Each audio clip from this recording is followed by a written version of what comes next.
அனைவருக்கும் வணக்கம். கழிவறையில் செய்யக்கூடிய விடயங்களை உணவறையில் செய்ய வேண்டாம் என்றும், உணவறையில் செய்யக்கூடிய விடயங்களை கழிவறையில் செய்ய வேண்டாம் என்றும் இன்று சபாநாயகர் ஒரு அறிவுறுத்தலை விடுத்தார். யாருக்கு இந்த அறிவுறுத்தலை சபாநாயகர் வழங்கினார்?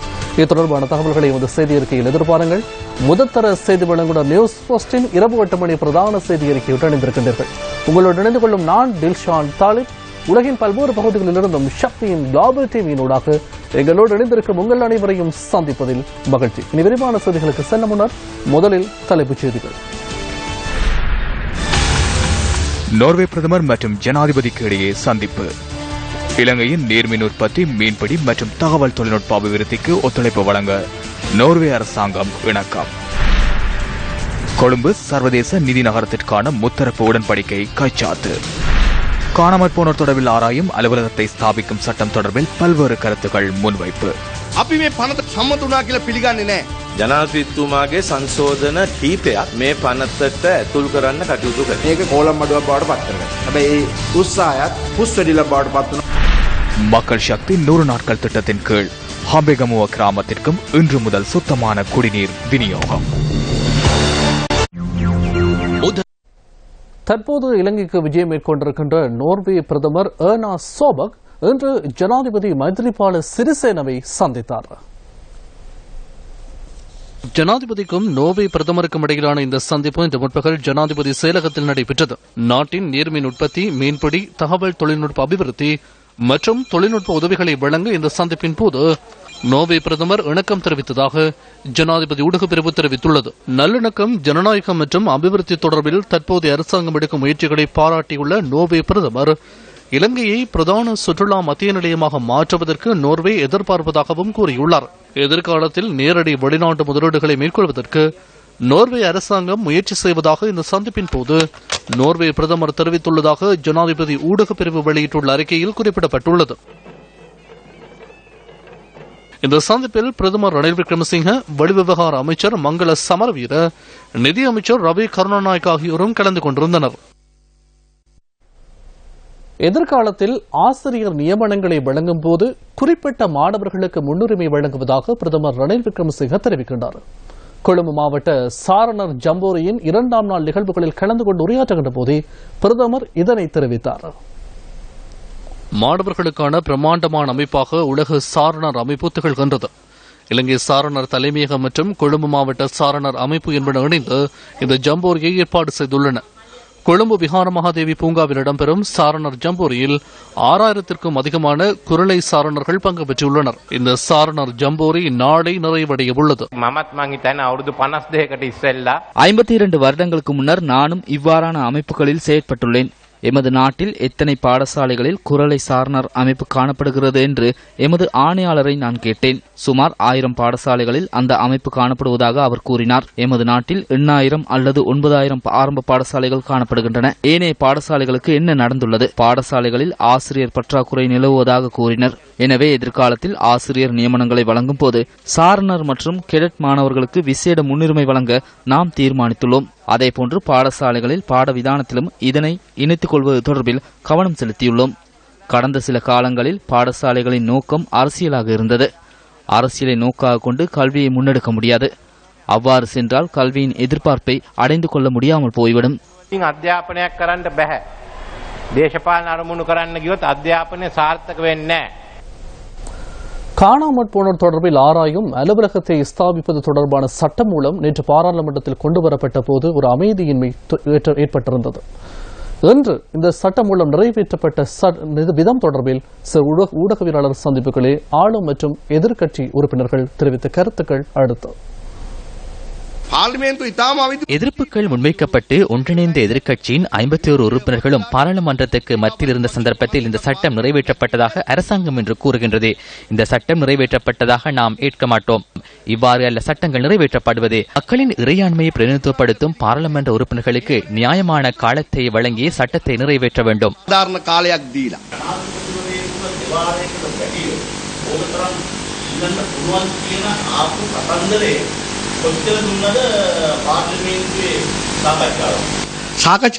கலந்துரையாட சந்தர்ப்பம் இருந்தது. அவ்வாறு பலவந்தமாக நிறைவேற்றவில்லை. ஐக்கிய தேசிய கட்சி பாரியளவில் எதிர்ப்பு தெரிவித்ததா? මේ සංශෝධන ஜனாதிபதி இந்த சட்டம் தொடர்பில் பல்வேறு திருத்தங்களை முன்வைத்திருந்தார். காலையில் என்னுடன் கலந்துரையாடி அவரின் கருத்துக்களை தெரிவித்து சட்டத்தில் திருத்தத்தை மேற்கொள்ளுமாறு கூறியிருந்தார். அதன் பின்னரே அரசாங்கத்தில் உள்ள ஸ்ரீலங்கா சுதந்திர கட்சியின் சிரேஷ்ட உறுப்பினர்களுடன் கலந்துரையாடிய பின்னரே பாராளுமன்ற பொதுச் செயலாளரிடம் ஒப்படைத்தோம். அதனைத் தொடர்ந்து பிரதமருடனும் அந்த திருத்தங்கள் குறித்து கலந்துரையாடி ஜனாதிபதியின் சில திருத்தங்களை சட்டத்தில் உள்ளடக்கினோம். ஜனாதிபதி நாட்டின் தலைவராக மாத்திரமன்றி பாதுகாப்பு அமைச்சராகவும் இந்த சட்டம் தொடர்பில் கருத்திற் கொண்டிருந்தார். මේ පනත ගේන අවස්ථාවේදී කතානායකතුමා சபாநாயகர் உரிய முறையில் தனது பொறுப்புகளை நிறைவேற்றவில்லை. பாராளுமன்றத்தில் செயற்படும் போது நிலையில் கட்டளையை பின்பற்ற வேண்டும். இவற்றை மீறி சபாநாயகரின் அதிகாரத்தை மாத்திரமன்றி ஏகாதிபத்திய அதிகாரமுள்ள நபர் ஒருவராக கேள்விகளை எழுப்புவதற்கு எதிராக அழுத்தங்களை பிரதமர் பிரயோகிக்கின்றார். பாராளுமன்ற சம்பிரதாயங்களை முற்றாக சீர்குலைக்கும் நிலைக்கு தள்ளியுள்ளார். ඒකට බස් වෙලා තියෙනවා. දිනේෂ් කුලවර්ධන මහත්තයාට மனசாட்சிக்கு அமைய தினேஷ் குணவர்த்தனவுக்கு விவாதிக்க முடியாது. அதனாலேயே கம்மன் பிள்ளை, வீரவன்ச போன்றவர்கள் கருப்பு பட்டி அணிந்து வந்து குழப்பம் விளைவிக்கும் வகையில் செயற்பட்டனர். அவர்களின் முயற்சி பலனளிக்கவில்லை. கருப்பு பட்டி அணிந்து கூச்சலிட்ட வீரர்கள் சட்டம் நிறைவேற்றப்பட்ட சந்தர்ப்பத்தில் பூனை குட்டியை போன்று அடங்கிவிட்டனர். කටයුතු කරුවේ පූස් පැටව් වගේ. අතුරුදහන් වූ අයගේ காணாமல் போனவர்களின் குடும்பங்கள் மற்றும் அவர்களின் குடும்ப உறுப்பினர்களின் உரிமைகளை பாதுகாக்கும் சட்டம் ஒன்று நிறைவேற்றப்பட்டது. எக்னலிகுட காணாமல் போயுள்ளார். அவரின் மனைவிக்கு அவர் தொடர்பில் ஆராய அவருக்கு உரிமையுள்ளது. காணாமல் போகச் செய்யும் நடவடிக்கைகளை அதிக அளவில் செய்வதற்காகவே இதற்கு எதிர்ப்பு தெரிவிக்க நான் நினைக்கின்றேன். இந்த சட்டம் மே மாதமே பாராளுமன்றத்தில் முன்வைக்கப்பட்டது. ஆகஸ்ட் வரை அவர்களுக்கு காலம் இருந்தது. இந்த சட்டத்துக்கு அவர்கள் எதிர்ப்பு தெரிவிப்பதாயின் நீதிமன்றத்துக்கு சென்றிருக்க முடியும். எனினும் அவர்கள் அவ்வாறு செல்லவில்லை. ඔන්න යන්න පුළුවන් අධිකරණයට මේ කිසි දෙයක් කරේ නැහැ. காணாமற் போனோர் தொடர்பான அலுவலகத்தை ஸ்தாபித்தல், நிர்வகித்தல் மற்றும் அதன் செயற்பாடுகளை நிறைவேற்றும் சட்டம் மூலம் நேற்று பாராளுமன்றத்தில் நிறைவேற்றப்பட்ட விதம் தொடர்பில் இன்றும் சபையில் வாத பிரதிவாதங்கள் இடம்பெற்றன. ස්ථාවර නියෝග අනුව හරියාකාර ඡන්ද විමසීමක් පැවැත්වුණේ නැහැ. මහලේකම්තුමා நிலையியற் கட்டளை சட்டத்தின் பிரகாரம் வாக்கெடுப்பு நடைபெறவில்லை. இடைநடுவில் வாக்கெடுப்பு நடத்தப்பட்டதாக பொதுச் செயலாளருக்கு பிழையான ஆலோசனை வழங்கப்பட்டுள்ளதாக கவலையுடன் தெரிவித்துக் கொள்கிறேன். அரசியல் அமைப்பு சட்டத்தினை மீறி ஜனாதிபதியின் அதிகாரங்களை பறித்தெடுக்கும் வகையிலும் நேற்றைய வாக்கெடுப்பு இடம்பெற்றது. ஆகவே குறித்த சட்டம் மூலம் அரசியல் அமைப்பை மீறிய வகையில் இடம்பெற்றுள்ளது என்பதை சுட்டிக்காட்ட விரும்புகிறேன். எனவே இது குறித்து மீள் பரிசீலனை செய்ய வேண்டும். පරීක්ෂණ කොට සලකා බැලීම සඳහා කටයුතු කළ යුතුය කියන බරපතල කාරණේ ඉදිරිපත් කරනවා. ගරු බන්දුල ගුණවර්ධන මැතිතුමා අවස්ථාව දුන්නා එක පිළිගන්නද? ඊයේත් ඔබතුමාට මම මෙතෙන්ට එන්න එපා කියනකොට කඩාලි මිනිගෙන ආවා. මට මේ අවස්ථාව දෙන්න. This order please. දැන් ඊයේ ඉවරයි. நேற்று முடிந்துவிட்டது. நிகழ்காலத்தில் வாழுமாறு புத்தபெருமான் கூறியுள்ளார். உறுப்பினர்களுக்கு ஆசனங்களுக்கு செல்லுமாறு கூறப்பட்டது. ஆனாலும் ஆசனங்களுக்கு செல்லவில்லை. செங்கோலை எடுப்பதற்கு வந்தார்கள். நாங்கள் சட்ட மூலத்தினை நிறைவேற்றினாலும் பாராளுமன்றத்தில் தோல்வி. இது தொடர்பில் நான் கவலையடைகின்றேன். The bill was passed, parliament lost. ඔබතුමාගේ අවධානය යොමු කරන්න. හොඳයි අවධානය යොමු කරන්න. ස්ථාවර අවධානය මං ගන්න. අවධානය ගන්න. ඒ වගේම ගරු බන්දුල ගුණවර්ධන මැතිතුමා මම අහනවා මේ පාර්ලිමේන්තුව සභාගාරයෙන් මේ එන්නත් අවසරය තියෙනවද කියලා. වාර්තාවල එහෙම තියෙනවද ඒවටත්? මීට පෙරත් ගරු කතානායකතුමනි මේ පාර්ලිමේන්තුවේ පනතක් ආපු වෙලාවේ இதற்கு முன்னரும் பாராளுமன்றத்தில் சட்டம் மூலம் கொண்டு வரப்பட்ட சந்தர்ப்பத்தில் இந்த குழுவினர் இங்கு வந்தனர். அதன் காரணமாக எங்களிடமிருந்து முக்கியமான சீர்திருத்தங்களை முன்வைக்க முடியாத நிலையில்தான் அந்த சட்ட மூலம் நிறைவேற்றப்பட்டது. கருத்து தெரிவிக்கும் எங்களின் உரிமையும் பறித்தெடுக்கப்பட்டது. සමහර පනතේ තියෙන වගන්ති නිරාකරණය කරගත තිබුණා. වාඩි වෙන්න මන්ත්‍රීතුමාලා දෙන්න අගමන්තුමා වාඩි වෙන්න. දිනේෂ් කුමාරයා මන්ත්‍රීතුමා වාඩි වෙන්න. ඔබතුමා කියනවා විපක්ෂ සංවිධායක අනුගමනතුමා ඉවරයක් කරන්න මේක දැන්. ඒක විපක්ෂ සංවිධායක අපි දන්නවා ආණ්ඩුව යොමනා වී තිබුණේ. இதனை விரிவான விவாதத்திற்கு கொண்டு செல்லாது நிறைவேற்றுவதே அரசாங்கத்தின் நோக்கமாகும். அரசாங்கத்தின் தேவைகளுக்காக நீங்கள் இங்கு வந்து விவாதமில்லாது நிறைவேற்றுவதற்கு இடமளித்தீர்கள். இறுதியில் அரசாங்கத்தின் தேவையும் இந்த குழுவினரின் தேவையும் ஒன்றாகியது. ඊයේ මේ සභාවේ සිදු උද්ගත වූ තත්ත්වය ගැන අපි කවුරුත් අද කනගාටුවෙන් ඉන්නේ. நேற்று இந்த சபையில் இடம்பெற்ற சம்பவம் தொடர்பில் நாங்கள் அனைவரும் கவலையடைகின்றோம். வலுவற்ற எதிர்க்கட்சியின் ஆதரவுடன் நிறைவேறிய சட்டமூலத்தை எம்மால் ஏற்றுக்கொள்ள முடியாது. ஒன்றிணைந்த எதிர்க்கட்சியின் 51 பாராளுமன்ற உறுப்பினர்களின்றி ஒரு சட்டமூலத்தை நிறைவேற்ற முடியாது என நாங்கள் நேற்று சபையில் நிரூபித்தோம். සභාගාරයෙන් කතා කරන්න අවස්ථාවක් දෙන්න බෑ මට. නෑ ගරු කතානායක මම මේ ආසනයට ආවා. ඇත්ත වශයෙන්ම මේ පනත සම්මත වෙච්ච ආකාරය இந்த சட்டமூலம் நீதிக்கு முரணாக நிறைவேற்றப்பட்டது. පසුගිය සති මාස කීපය තුළ ඒකාබද්ධ විපක්ෂයක් වශයෙන් පිළිගැනීමට මට අයිතියක් නැති වුණොත් මම ඒකාබද්ධ විපක්ෂය නියෝජනය කරමින් ஒன்றிணைந்த எதிர்க்கட்சியை அங்கீகரிக்கும் உரிமை எனக்கு இல்லாத போதிலும் அவர்களுக்கு மதிப்பளித்து பாராளுமன்ற கூட்டங்களுக்கு நாம் தினேஷ் குணவர்தனவை அழைத்தோம். அவர் கொண்டு வந்த ஒரு யோசனையால் தகவல் அறியும் சட்டம் மூலம் 2-3 நாட்களுக்கு பிற்போடப்பட்டது. தினேஷ் குணவர்தன அவை முதல்வராக இருக்கும் பொழுது நான் தகவல் அறியும் சட்ட மூலத்தினை பாராளுமன்றத்திற்குள் கொண்டு வருவதற்கு முயற்சித்த போது அவர் எந்தவித ஒத்துழைப்பையும் வழங்கவில்லை. நாம் அவ்வாறு பல நெருக்கடிகளை கடந்த காலத்தில் எதிர்நோக்கினோம். இந்த சட்டமூலத்திற்கு 171 பேர் ஆதரவு அளித்த சந்தர்ப்பத்தில் 51 பேர் எதிர்த்தனர். ஆகவே ஜனநாயகத்திற்கு மதிப்பளித்து இந்த சட்ட மூலத்தை அங்கீகரிக்க வேண்டிய தேவை எனக்குள்ளது. நேற்று ஒன்றிணைந்த எதிர்க்கட்சியினர் நடந்து கொண்ட விதம் தொடர்பில் திருப்தி அடைய முடியாது. நேற்று நான் ஊடகம் ஒன்றில் கண்டேன். பாராளுமன்றத்தில் பாட்டு பாடி நடனமாடி தூஷண வார்த்தைகளை கூறுவதாக தெரிவிக்கப்பட்டது. இது பலத்த அவமானம். கழிவறையில் செய்கின்ற விடயங்களை உணவறையில் செய்ய முடியாது. බජවුනටයි කුණුහරුපත් කියයි. මේක දැකලා මට හරි වේදනාවක් ඇති වුණා, ලැජ්ජාවක් ඇති වුණා. මේක එහෙම නැත්නම් සිංහල භාෂාවෙන් කියනවනම් වැසිකිළියේ කරන දේ කෑම කාමරය කරනවනේ ඒක වැරදි. ගරු මන්ත්‍රීවරුන් කියලා ආමන්ත්‍රණ ලබන විදිහ මෙතන අපි කටයුතු කරමු. சில தமிழ் பாராளுமன்ற உறுப்பினர்களும் இன்று அவையில் உரையாற்றினார்கள். சிங்கப்பூரின் தந்தை என கூறப்படுகின்ற லீ குவான் யூ, மலேசியாவின் தந்தை என்று போற்றப்படுகின்ற மகதீர் முகமது மற்றும் ஆப்ரஹாம் லிங்கன், அடுத்ததாக மார்ஷல் டிட்டோ, நெல்சன் மண்டேலா போன்ற தலைவர்கள் நாட்டினை, தமது நாடுகளை அபிவிருத்தி பாதையில் கொண்டு சென்றார்கள். மனித வளங்களை அவர்கள் பிரித்து பார்க்கவில்லை, கூறு போடவில்லை, பக்கச்சார்பாக பாரபட்சமாக நடக்கவில்லை. சகல மக்களையும் தமது நாட்டு மக்களாக கருதினார்கள். திறமைகளுக்கு முன்னுரிமை கொடுத்தார்கள். ஆக்க வழியில் சிந்தித்தார்கள். அதன் காரணமாக அந்த நாடுகள் அபிவிருத்தி அடையக்கூடிய நாடுகளாக மாறின. ஹிட்லர், முசோலினி, இடியமீன், போல்போட் போன்ற தலைவர்களை அழிவு வழிக்கு கொண்டு சென்ற தலைவர்களாக கூற முடியும். எமது நாட்டில் ஆக்க வழிக்கு கொண்டு சென்ற ஒரு பாரபட்சமற்ற பக்கச்சார்பில்லாத சமத்துவமான தலைவர்கள் இருந்திருக்கின்றார்களா என்பதை பற்றி நாங்கள் ஆராய வேண்டிய தேவை இருக்கின்றது. இந்த நல்லாட்சி என்று கூறப்படுகின்ற அரசியலாவது கௌரவ மாண்புமிகு ஜனாதிபதி மைத்ரிபால சிறிசேன அவர்கள் இந்த நாட்டில் நிலவுகின்ற இந்த தேசிய பிரச்சனையை தீர்த்து வைப்பதன் மூலமாகவும் இவர்கள் ஆக்கத் தலைவர்களாக, இந்த மக்களால் மறக்க முடியாத தலைவர்களாக வரலாற்றில் இடம் பிடிப்பார்கள். இல்லையேல் எமது வரலாறு முதற்கண்ட வரலாறாகத்தான் இருக்க முடியும். தொடர்ச்சியாக ஏற்பட்ட யுத்தம், முறையான வேலை திட்டங்கள் இன்மை போன்ற பல்வேறு காரணங்களினாலே வெளிநாடுகளுக்கு வேலை வாய்ப்பை தேடி செல்வது ஒரு சர்வசாதாரணமான நிகழ்வாக மாறிவிட்டது. 2013ஆம் ஆண்டின் புள்ளி விவரப்படி 14% மாணவர்கள் வறுமை கோட்டின் கீழ் இலங்கையிலே வாழ்ந்து கொண்டிருக்கின்றார்கள். இவ்வாறு வறுமை கோட்டின் கீழ் இருக்கின்றவர்களுக்கு சரியான ஒரு வேலை திட்டங்கள் அமைத்து கொடுக்கப்படாமையே அவர்கள் வெளிநாடுகளை தேடி செல்கின்ற ஒரு நிர்பந்தத்திற்கு உள்ளாகின்றார்கள். 2014ஆம் ஆண்டு புள்ளி விவரப்படி தினமும் 400 விவாகரத்துக்கள் இடம்பெறுகின்றன. இந்த பெண்கள் தலைமைத்துவம் அதிகரித்து செல்வதும் இந்த வெளிநாடுகளுக்கு செல்வதற்கு ஊக்குவிக்கின்ற காரணிகளாக காணப்படுகின்றன. இந்த நாட்டில் வறுமைக்குட்பட்டிருக்கும் சிங்கள மொழி பேசும் சமூகமாக இருக்கட்டும், முஸ்லிம் சமூகமாக இருக்கட்டும், தமிழ் சமூகமாக இருக்கட்டும், தங்களது வறுமையிலிருந்து விடுபடுவதற்குரிய இந்த வெளிநாட்டு வேலைவாய்ப்பையை அடையாளம் கண்டிருப்பது இந்த நாடு கண்டிருக்கும் மிக துரதிருஷ்டவசமான ஒரு நிலைமை.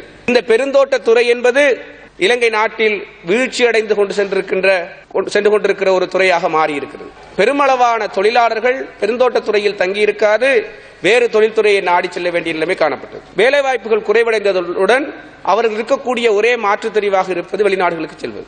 வெளிநாட்டு வேலைவாய்ப்பு பணியங்களின் ஊடாக முறையான அனுமதிகளோடு செல்லுகின்ற அளவினை விட முறையற்ற வகையிலே உரிய விசா நடைமுறையின்றி முகவர்களினால் ஏமாற்றப்பட்டு அந்த நாடுகளில் அகப்பட்டு மீளவும் இந்த நாட்டுக்கு திரும்புகின்ற பல்வேறு இன்னலுக்குள்ளாகின்ற, கைது செய்யப்படுகின்ற பல்வேறு நிலைமைகள் அவர்களுக்கு உருவாகின்றது. இந்த வெளிநாட்டு வேலைவாய்ப்பு பணியகத்தின் கிளை ஒன்று நுவரெலியா மாவட்டத்தில் இல்லாத குறை பல்வேறு சந்தர்ப்பங்கள் சுட்டிக்காட்டப்படுகிறது. அவர்கள் தங்களது பிரச்சனைகளை சொல்வதற்காக கண்டி அல்லது பதுளை மாவட்டங்களுக்குள்ள அடுத்த மாவட்டத்துக்குள்ள காரியாலயங்களுக்கு செல்ல வேண்டியிருக்கிறது. வைத்தியசாலை நிலைமை கூட கண்டி மாவட்ட வைத்தியசாலைகளுக்கும் பதுளை மாவட்ட வைத்தியசாலைகளுக்கும் இந்த நுவர்லியா மாவட்ட மக்கள் செல்ல வேண்டிய நிலைமை காணப்படுகிறது. இந்த வெளிநாட்டு வேலைக்கு சென்று வருவோருக்கு உரிய காணிகளை பெற்றுக் கொடுப்பதற்கு முறையான திட்டம் இல்லை. கொழும்பு சர்வதேச நிதி நகரத்திற்கான முத்தரப்பு உடன்படிக்கை இன்று கைச்சாத்திடப்பட்டது. கடந்த அரசாங்கத்தினால் துறைமுக நகரத்தை நிர்மாணிப்பதற்காக கைச்சாத்திடப்பட்ட உடன்படிக்கைக்கு மாற்றீடாகவே புதிய உடன்படிக்கை கைச்சாத்திடப்பட்டுள்ளது.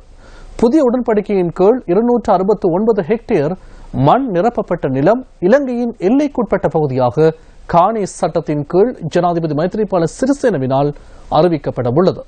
மாநகரங்கள் மற்றும் மேல் மாகாண அபிவிருத்தி அமைச்சு, நகர அபிவிருத்தி அதிகார சபை மற்றும் திட்ட நிறுவனம் என்பன கொழும்பு சர்வதேச நிதி நகரத்திற்கான உடன்படிக்கையில் இன்று கைச்சாத்திட்டன. கொழும்பு சர்வதேச நிதி நிலைய சட்டத்தின் கீழ் இந்த நிதி நகரம் நிர்வகிக்கப்பட உள்ளதுடன் அங்கு சர்வதேச நிதி வலயத்தை உருவாக்க எதிர்பார்க்கப்படுகின்றது. முன்னைய துறைமுக நகர உடன்படிக்கையில் உள்ளடக்கப்படாத பயனுள்ள பல விடயங்கள் இந்த உடன்படிக்கையில் சேர்க்கப்பட்டுள்ளதாக மாநகரங்கள் மற்றும் மேல் மாகாண அபிவிருத்தி அமைச்சு சுட்டிக்காட்டுகின்றது. புதிய உடன்படிக்கையின் கீழ் எந்தவொரு காணியையும் திட்ட நிறுவனத்திற்கு நிலையான உறுதியில் வழங்கப்படாது 99 வருட குத்தகை அடிப்படையிலேயே வழங்கப்பட உள்ளது. இந்த திட்டத்திற்காக நிரப்பப்பட்ட 269 ஹெக்டேர் நிலப்பகுதி இலங்கையின் எல்லைக்குட்பட்ட பகுதியாக காணி சட்டத்தின் கீழ் அறிவிக்கப்பட உள்ளதுடன் நிரப்பப்பட்ட பகுதி நகர அபிவிருத்தி அதிகார சபையின் சட்டம் மற்றும் உத்தேச சட்டத்திற்குட்பட்ட பகுதியாக மாற்றப்படும். ஜனாதிபதி மற்றும் பிரதமர் ஆகியோர் அண்மையில் சீனாவிற்கு மேற்கொண்ட விஜயத்தின் போது ஏற்பட்ட நட்புறவின் பெறுபேறாக இந்த உடன்படிக்கை கைச்சாத்திடப்பட்டதுடன் அதன் மூலம் அரசாங்கத்திடம் முன்வைத்த இழப்பீட்டு கோரிக்கையை மீளப் பெறுவதாகவும் திட்ட நிறுவனம் எழுத்து மூலம் அறிவித்துள்ளது.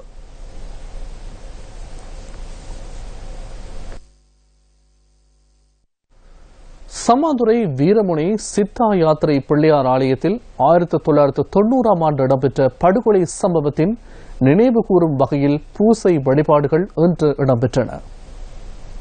சித்தா யாத்திரை பிள்ளையார் ஆலயத்தில் இடம்பெற்ற படுகொலை 26 ஆண்டுகள் நிறைவினை முன்னிட்டு இடம்பெற்ற பூசையின் போது தமிழ் தேசிய கூட்டமைப்பின் பாராளுமன்ற உறுப்பினர் கோடீஸ்வரன், தமிழ் தேசிய கூட்டமைப்பின் மாகாண சபை உறுப்பினர் கலையரசன் ஆகியோர் கலந்து கொண்டிருந்தனர். காணாமல் போன ஆணைக்குழுவானது காணாமல் செய்யப்பட்டவர்களை கண்டுபிடிப்பதற்கான ஆணைக்குழு கொழும்பிலே அமைக்கப்படுவதாக நாங்கள் அறிகின்றோம். ஆனால் அப்படி அமைக்கப்படுகின்ற பொழுதோ அந்த ஆணைக்குழுவிலிருந்து சரியான ஒரு துல்லியமான ஒரு பெறுபேற்றை நாங்கள் பெற்றுக்கொள்ள முடியாது. ஒரு நீதியான ஒரு சுதந்திரமான வாக்குமூலங்களை எமது மக்கள் கொழும்புக்கு போய் அதனை செய்ய முடியாது. அப்படிப்பட்ட நிலையிலே நிச்சயமாக வடகிழக்கிலே இருக்கின்ற ஒவ்வொரு மாவட்டங்கள் தோறும் காணாமல் போனவர்களை, காணாமல் செய்யப்பட்டவர்களை கண்டுபிடிக்கின்ற ஆணைக்குழுக்களை அமைத்து அதிலே உண்மையை கண்டறிய வேண்டும். அவர்களுக்கான தீர்வு சரியான முறையிலே கிட்டப்பட வேண்டும். கடந்த காலங்களினாலே போலியான முறையிலே சர்வதேசத்தை ஏமாற்றுவதற்காக பல ஆணைக்குழுக்கள் அமைக்கப்பட்டது. இப்போதும் அமைக்கப்படுகின்ற ஆணைக்குழுவானது சர்வதேசத்தை ஏமாற்றுவதற்கான ஒரு ஆணைக்குழுவாக அமையக்கூடாது. அந்த ஆணைக்குழுவிலே வெளிநாட்டவர்களை உள்ளடக்கிய, சர்வதேசத்தில் இருப்பவர்களை உள்ளடக்கியதான நபர்களை உள்ளடக்கியதாக அந்த ஆணைக்குழு அமைய வேண்டும். கிராமமாக 100க்கும் மேற்பட்டவர்கள் மரணிக்கப்பட்டிருக்கிறார்கள். இவர்களுக்குரிய விசாரணைகள், இவர்களுக்குரிய பாதிப்புக்குரிய நிவாரணங்கள் எல்லாம் எங்களுடைய மக்களுக்கு வழங்கப்பட வேண்டும். நாங்கள் ஒன்றுபட்ட இலங்கைக்குள் ஏனைய சமூகங்களுடன் இணைந்து வாழ விரும்புகின்றோம். எங்களுடைய இனத்துக்கு ஏற்பட்ட இழப்பு மாதிரி ஏனைய இனங்களுக்கு வரக்கூடாது என்பதை நாங்கள் உறுதியாக இருக்கின்றோம்.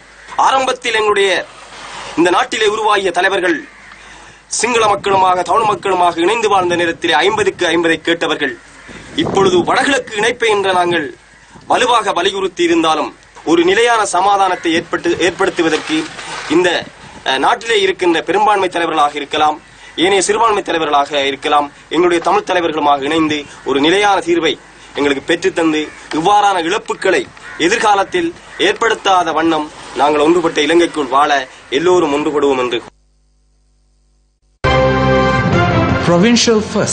பிரதான அனுசரணை. சுன்னாகம் மற்றும் அதனை அண்மித்த பகுதிகளில் நிலத்தடி நீர் மாசடைந்தமை தொடர்பில் அண்மை காலமாக பல்வேறு கருத்துக்கள் வெளியாகின. தற்போது இது தொடர்பில் இடம்பெற்று வரும் வழக்கு விசாரணை அக்டோபர் மாதம் 12ஆம் தேதி வரை ஒத்திவைக்கப்பட்டிருக்கின்றது. பிரதேச வைத்திய அதிகாரிகளினால் தொடரப்பட்ட வழக்கு மெல்லகம் நீதிவான் ஏ ஜூட்சன் முன்னிலையில் இன்று கட்டளைக்காக எடுத்துக் கொள்ளப்பட்டது. இந்த விவகாரம் தொடர்பான வழக்கு 2014 ஆண்டு அக்டோபர் மாதம் 1 தேதி தொடரப்பட்டிருந்தது. நீர் மாசடைந்தமை தொடர்பில் அதனுடன் சம்பந்தப்பட்ட நிறுவனங்கள் மற்றும் தரப்புகளால் முன்னெடுக்கப்பட வேண்டிய விடயங்கள் குறித்து நீதிமன்றத்தின் கட்டளை இன்று பிறப்பிக்கப்படவிருந்தது. ஆயினும் கட்டளைகளின் பிரதிகள் இன்றைய தினம் கிடைக்கப்பெறவில்லை என்றும் அவை எதிர்வரும் திங்கட்கிழமை அளவில் கிடைத்ததும் அடுத்த கட்ட சட்ட ஏற்பாடுகள் குறித்து ஆராய்வதாகவும் பாதிக்கப்பட்ட தரப்பினர் சார்பாக ஆஜரான சட்டத்தரணி சோ தேவராஜா குறிப்பிட்டார். ஆரம்பத்தில் சுமார் 450 கிணறுகளில் உள்ள நீரில் ஒரு வகை ஈயம் கலந்துள்ளமை இறுதியாக மேற்கொள்ளப்பட்ட ஆய்வுகளில் கண்டறியப்பட்டிருந்தது. சுன்னாகம் பகுதியில் உள்ள கிணறுகளில் எண்ணெய் மற்றும் கிரீஸ் கலந்துள்ளமையை உறுதிப்படுத்தும் வகையில் 2012 ஆண்டு முதல் பல்வேறு நிறுவனங்கள் ஆய்வறிக்கைகளை சமர்ப்பித்துள்ளன. யாழ் நிலத்தடி நீரில் கழிவு எண்ணெய் கலந்துள்ளமை பல்வேறு வகைகளில் உறுதிப்படுத்தப்பட்டுள்ள போதிலும் அதற்கான தீர்வு இதுவரை வழங்கப்படவில்லை. சுன்னாகம் தண்ணீரில் கழிவோயில் கலந்தது பற்றிய அந்த வழக்கு இன்றைக்கு கட்டளைக்காக தவணையிடப்பட்டிருந்தது. இன்று கட்டளை வழங்கப்பட்டது. ஆனால் அந்த கட்டளையினுடைய பிரதிகள் வழங்கப்படவில்லை. அதனுடைய பிரதிகள் எதிர்வரும் திங்கட்கிழமை வழங்கப்படும் என்று சொல்லப்பட்டிருக்கிறது. எனவே அந்த கட்டளையின் பிரதிகள் கிடைத்த பின்னர் தான் அதை பற்றிய முறையான தகவல்களை வழங்க முடியும் என்று தெரிவித்துக் கொள்ளுகின்றேன். கிட்டத்தட்ட 450க்கு மேற்பட்ட கிணறுகளில் கழிவு ஓயில் கலந்திருப்பது எல்லோரும் அறிந்த விடயம். இந்த வழக்கு எதிர்வரும் அக்டோபர் 12 தேதிக்கு தவணையிடப்பட்டிருக்கிறது. உங்கள் ஆதரவுடன் மக்கள் சக்தி 100 நாட்கள் திட்டத்தை நாம் வெற்றிகரமாக முன்னெடுத்து வருகின்றோம். இந்த திட்டத்தின் ஊடாக முன்னெடுக்கப்பட்ட மற்றொரு மக்கள் திட்டம் இன்று மக்களிடம் கையளிக்கப்பட்டது. සැබෑ ජන මාධ්‍යයක වගකීම කරටගෙන සිරස ගම්මැද්ද දිනසිය වැඩසටහනින් ගෙනා වූ පණිවිඩය සිනාතුටු කඳුළු හෙලන්නෙමු අපි මෙදින.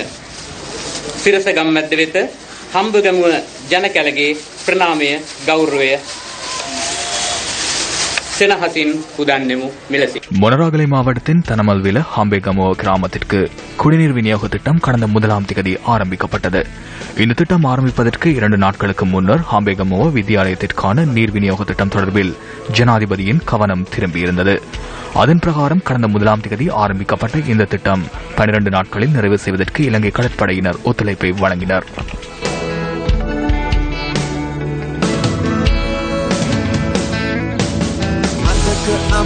அங்குரார்ப்பண நிகழ்வில் சிறுநீரக நோய் தடுப்பு ஜனாதிபதி செயலணியின் பணிப்பாளர் அசேல இத்தாவெல, நியூஸ் ஃபர்ஸ்ட் பொது முகாமையாளர் பணிப்பாளர் யஸ்ரத் கமல் ஸ்ரீ, நியூஸ் ஃபர்ஸ்ட் பணிப்பாளர் ரினாஸ் முகமது மற்றும் தனமல்வில பிரதேச செயலாளர் KHA கெலம் நிஷாந்த உட்பட குழுவினர் கலந்து கொண்டிருந்தனர். இலங்கை கடற்படையை பிரதிநிதித்துவப்படுத்தி தென்கிழக்கு துணை கடற்படை கமாண்டர் SP குலகுல சூரிய உட்பட கடற்படை அதிகாரிகள் கலந்து சிறப்பித்தனர். இந்த குடிநீர் திட்டத்தினூடாக சுமார் 850 குடும்பங்கள் பயன்பெற உள்ளன.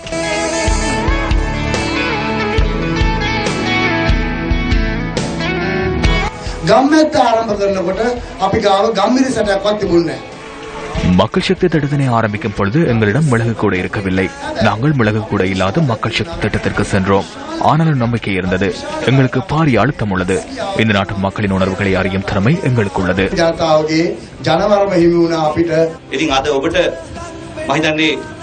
ஒவ்வொரு நாளும் நீரிலே நினைத்தீர்கள். ஆனால் இன்று உங்களுக்கு நீர் கிடைத்துவிட்டது. இவ்வாறு கிடைக்கப்பெற்ற திட்டத்தினை பாதுகாப்பதற்கு மறந்துவிட வேண்டாம்.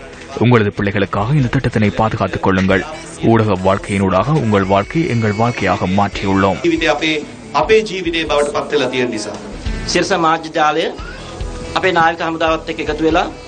சிரச ஊடக வலையமைப்பு கடற்படையினரோடு இணைந்து இந்த கிராம மக்களை ஒன்றிணைத்து இந்த திட்டத்தை முன்னெடுத்துள்ளனர். அதிகாரிகள் என்ற வகையில் நாங்கள் மகிழ்வடைகின்றோம். மக்கள் ஆரோக்கியமானவர்களாக வாழ்வதற்கு குடிநீர் இன்றியமையாததாக அமைகின்றது.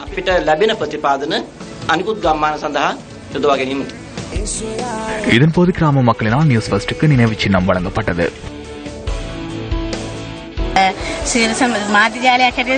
சிரச ஊடக வலையமைப்பு என்ற வகையில் பாரிய திட்டத்தினை செய்துள்ளனர். ஜனாதிபதியின் கவனம் திரும்பும் அளவிற்கு சிரச ஊடக வலையமைப்பு பாரிய அர்ப்பணிப்பை செய்துள்ளது.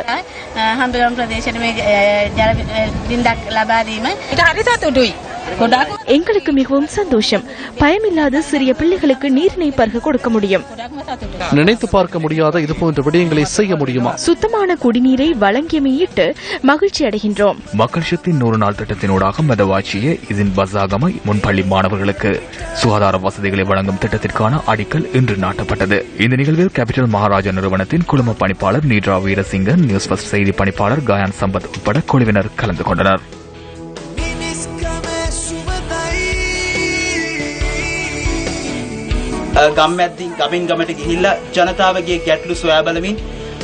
மக்கள் சக்தி திட்டத்தினூடாக கிராமங்களுக்கு சென்று மக்களின் பிரச்சனைகளை அறிந்து அவர்களுக்கு என்ன அவசியம் என்பது தொடர்பில் நாம் அறிந்து கொண்டோம். அவ்வாறு அறிந்து கொண்ட பிரச்சனைகளை அறிக்கையாக தயாரித்தோம். அவ்வாறு தயாரிக்கப்பட்ட அறிக்கையை அதிகாரிகளின் கவனத்திற்கு கொண்டு வந்தோம். ஆனால் அதிகாரிகளிடமிருந்து இதுவரையில் எவ்வித பதிலும் கிடைக்கவில்லை. இந்த பிரச்சனைகளுக்கு தீர்வு வழங்கும் நிலைக்கு அவர்கள் வரவில்லை. நியூஸ் ஃபர்ஸ்ட் ஊடக வலையமைப்பு என்ற வகையில் இந்த செயற்திட்டத்தை செய்ய முன் வந்துள்ளது.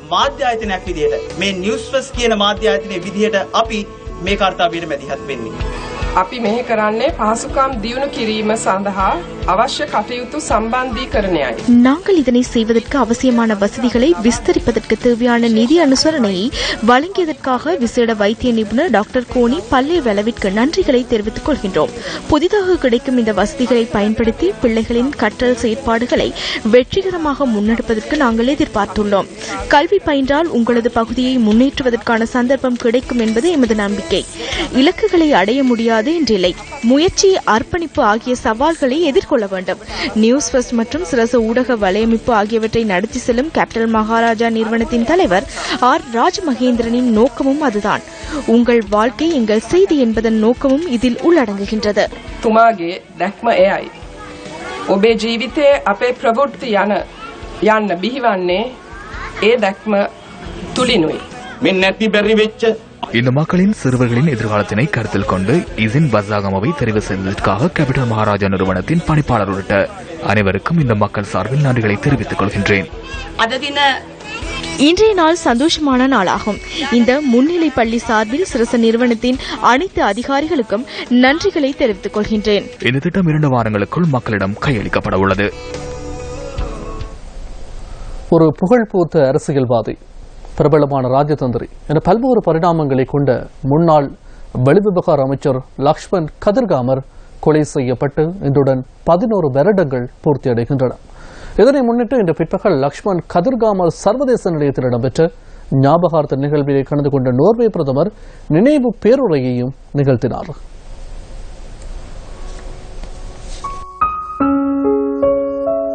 ஆயிரத்தி 1932 ஆண்டு ஏப்ரல் மாதம் 12ஆம் தேதி பிறந்த லக்ஷ்மன் கதிர்காமர் தமது சிறு பராயத்தை யாழ்ப்பாணத்தில் கடத்தியதுடன் செல்வந்த குடும்ப பின்னணியை கொண்டிருந்தமை அவர் அரசியலில் ஈடுபடுவதற்கு காரணமாக அமைந்திருந்தது.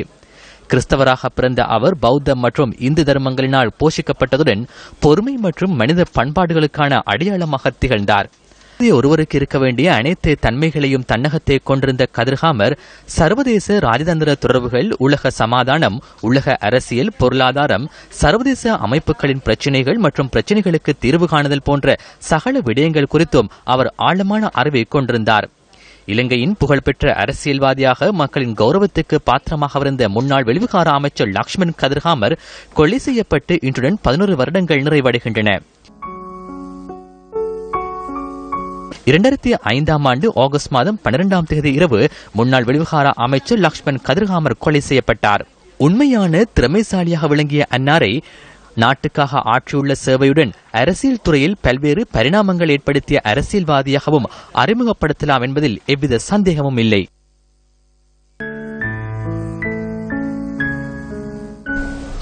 ஓமந்தையில் பொருளாதார மத்திய நிலையம் அமைய வேண்டும் என கோரி வவுனியாவில் விவசாயி ஒருவர் முன்னெடுத்த சாகும் வரையிலான உண்ணாவிரதம் 3வது நாளாகவும் இன்றும் தொடர்கின்றது.